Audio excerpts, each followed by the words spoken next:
My goal is to tell a story in the next time period that I have left. And the story's about actually an education program as opposed to a research program. Um, and so this all started, so this is a brief history. This all started maybe about 10 years ago when I was the director of graduate studies at my university. And I began to collaborate with Dr. Codd on the tumor CNC program that he mentioned earlier today. And I also began to collaborate with Sabino Zani. For me, these were both side projects. I was, like I mentioned, as the director of graduate studies. I had a full plate of research that I was doing. And these projects kind of came up and there was just something additional. None of it, there was no funding for it or anything like that. It was something I was doing out of interest. But the tumor CNC and another project where we looked at the movement kinematics to determine surgical skill in laparoscopic instruments were interesting to me. And I began to realize that there was a lot of opportunity at my institution to do research at the intersection of engineering and surgery. And so this led us to write a grant an NSF NRT grant, which I recommend that you consider if you're happen to be someone who goes out and gets grants. Because before this, I had always wrote grants for research. But this ended up being a catalyst for many things. So the program that we created was called the TAST program, and it's the Traineeship for the Advancement of Surgical Technologies.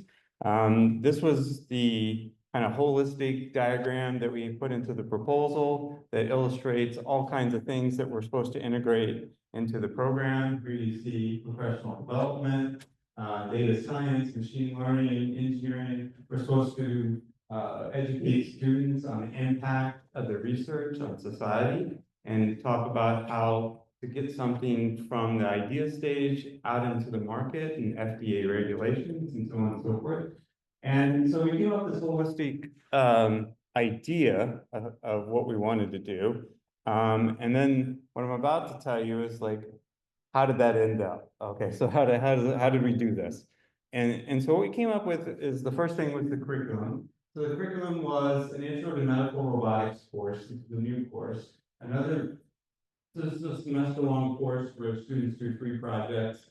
They're introduced to innovation and startups, FDA regulations. We have a whole variety of physicians that come in and talk about topics throughout the semester, and they're supposed to take a problem that physicians talk about and create a solution for that problem.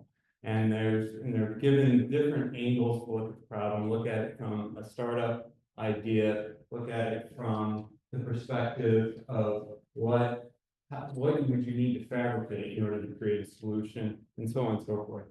And then the second semester, the projects in medical robotics, they do a semester-long project where they have both a engineering and a physician like mentor, and they meet with them throughout the semester and do this project. So it's a semester-long team project. All these are team projects, and a lot of the focus is on communication.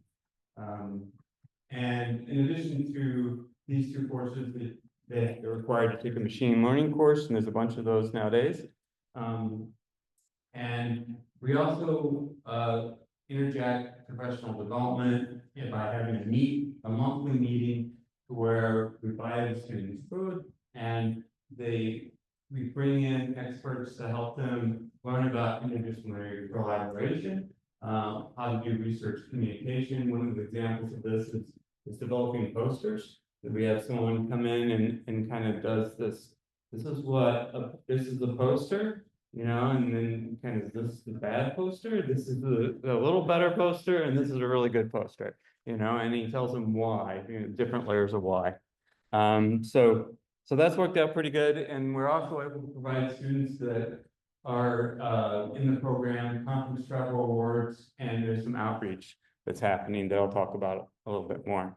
So an interesting thing that happened throughout this process of applying for the grant and being awarded the grant and starting the grant was that one of the individuals that was on that initial team that I mentioned became the director of the Surgical Education Activities Lab, which is what Duke uses to teach their physicians and surgeons like how to use the minimally invasive surgical tools and how to do sutures and all kinds of things.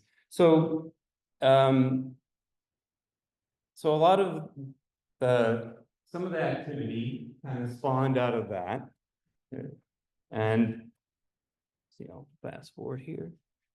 And this is an example of some of the training and happiness. I'm gonna focus on this. One of our students created a project that's you can buy that from Intuitive, and it's kind of to use the surgical robot. It kind of emulates the abdomen, and it's not a very realistic abdomen. And so the idea was to come up with something that was more realistic, because in a real abdomen, you would have layers of skin, fat, and muscle to cut through and to deal with. And so this is an example where Kento and Shannon Barter are, and so this is a project, the three projects that I picked to show you are three projects that aren't necessarily in my lab or research that I'm doing, but they all came out of this task program, coming into place for the position. So this is a fake abdomen that was created here, where there's a layer of skin, muscle, and fat, and they're practicing a surgical procedure in that picture. Underneath it, you can put fake bones that are 3D printed, and here you can see pelvis and spine. They've been 3D printed. You can get a CAD model of a human and like print those, and that's what they've done. Another project that came out of the courses actually from was looking at bioimpedance of tissues and using machine learning for tissue identification. This is ongoing work of Jacob Surge. A third project that is ongoing is looking at laparoscopic camera navigation and an automatically assessing skill of a surgeon in positioning the camera. And the project has two goals. The first one is to assess the skill of a surgeon in positioning the camera. And the other one is to tell them what it is about your movement of the camera that's not as good as the experts. And so we're trying to automate that. So again, this is an educational program. And some of the things that these are engineering students on day one in class. So here you can see the first thing we do is we have them play operation. And we blindfold them, and then we talk about sensors. So if you have sensors that allow you to have sight, then you can do different things. And if you have no vision, we talk about the role of sensing to allow them to do different things. So you can see the students in the background telling them how to navigate and telling them to go right, left, and so on and so forth. And this leads into the sensing. The students do this. They also go over to the seal. So in the seal, they go through and make these fundamentals of laparoscopic surgery instruments and minimally invasive instruments to try to do the same things that the surgeons learn, like bed transfer and those types of things. They also mess with the surgical robot, and they're able to play some of the games that are available on that and learn about that. Let's see. Those are their hands-on experiences. Some of the other activities or outcomes from this grant have been two new, what we call vast connections courses too. These courses, the names are listed here. One of these is about reimagining surgery for rural needs and teleoperation. So Robbie, who is here in the crowd, is to be acknowledged for that. Another one is about expanding that abscess, that fake tissue, into other tissue areas, and that's what the first course is about. And so we have about 10 students that will be working on that this fall. Another outcome of this grant is that a graduate certificate in medical robotics, and students take those 3 courses along with 1 approved elective, then they're able to get a certificate in medical robotics. There's a variety of outreach that has occurred that I was going to mention. Maybe one thing to highlight was a program that Siobhan, who's sitting here in the back, has worked on is doing robotics research and integrating that into the library to do demonstrations for kids in North Carolina.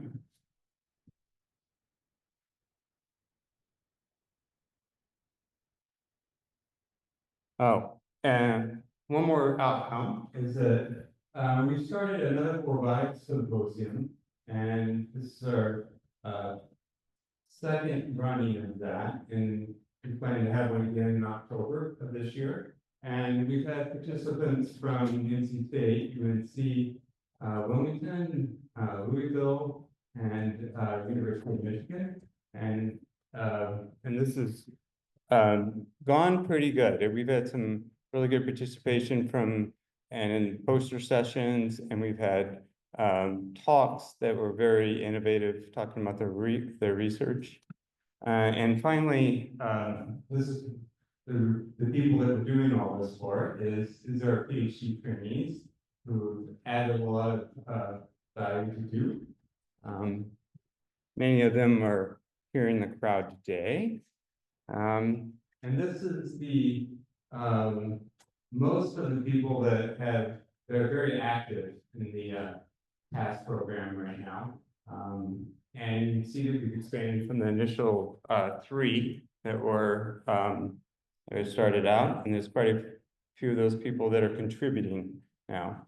And I'll finish with the time I have left to talk about the future.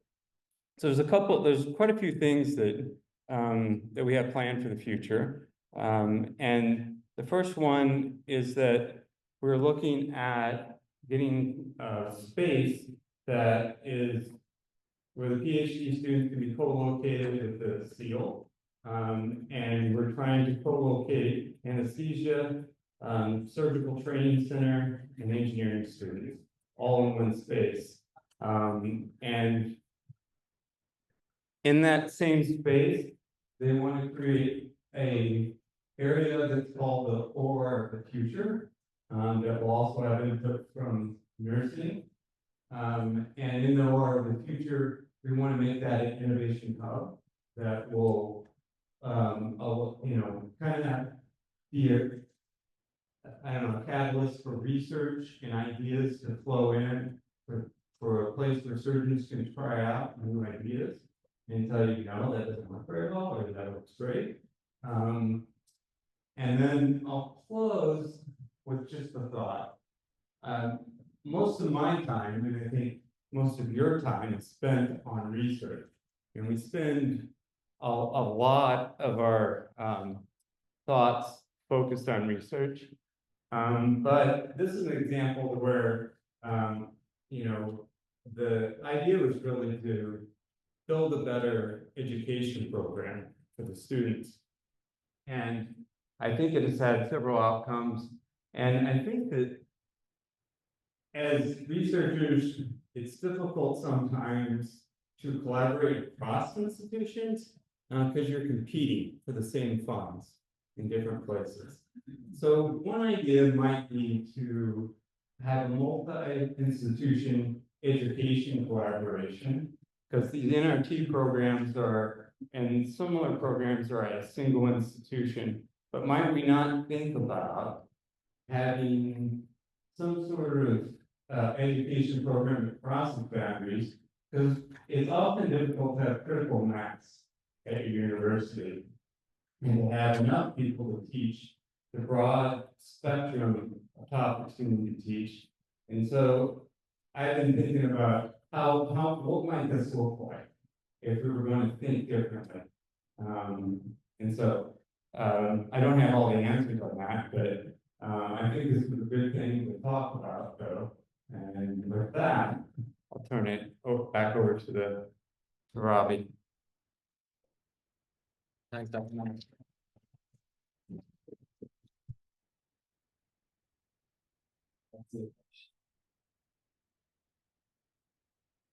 Hi, thank you so much for the talk, and also thank you so much for sharing uh, information about your program. Definitely helpful for us who work at other universities to see, what has been working and possibly try to replicate this successes.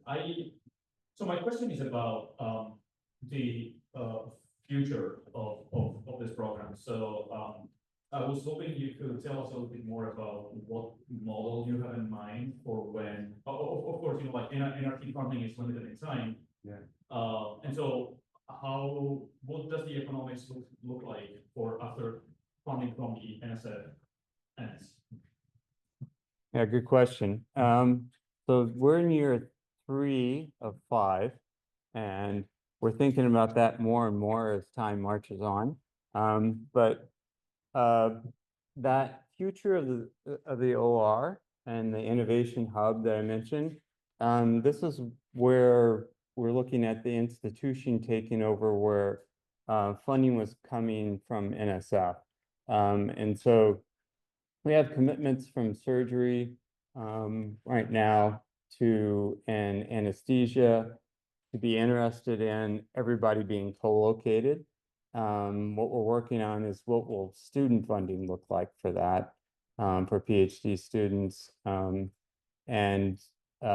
But we have commitments from surgery and anesthesia to build like a common space, which is something we didn't have before. We think that that will also create additional grants. And we're working with external foundations as well to keep funding on the educational program itself. That's something we've been doing over the last few months, actually. And yeah. Any other questions?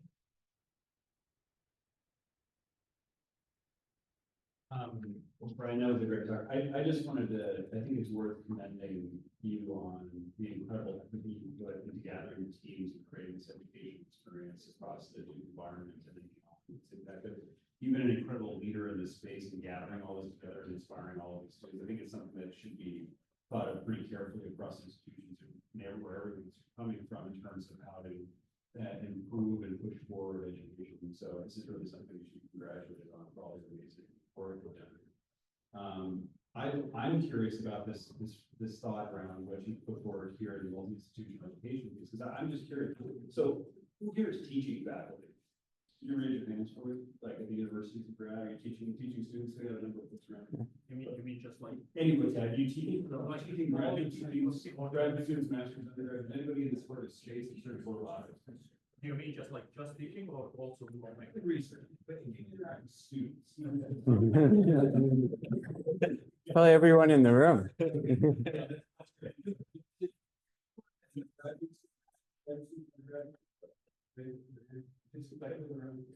you can imagine, it's cool that you bring this up, because you imagine like all of these people in this room now sharing knowledge in that way across the field space that we're talking in, could have immense value for all the people sitting in this room. These people are, we're at, talking about teach each other this stuff. Anyway, Brian, that's really cool you're bringing that up. It's certainly something food for thought going forward. Yeah, I certainly can think that I can see walking into NSF and saying, we want to create a program that, and this is what it would look like. And these are some institutions that want to collaborate on this. And I feel like this is the type of thing that would be innovative enough that they would say, hold the phone, we'll be back. And they'll go see if they can find a way to make it happen, but I mean, the NRT model is already there, and that's just typically just your institution. Yeah. Thank you. We would like to, any other question? Oh. Sorry. I'm a member of the ASWE, so American Society of Education, and also I see the folks from WPI there. And that's how I know each other. So it's also a strong community. And I believe this multiple institutional education will generate lots of values. Yeah. Yeah, especially in the space of the robotic education. Yeah.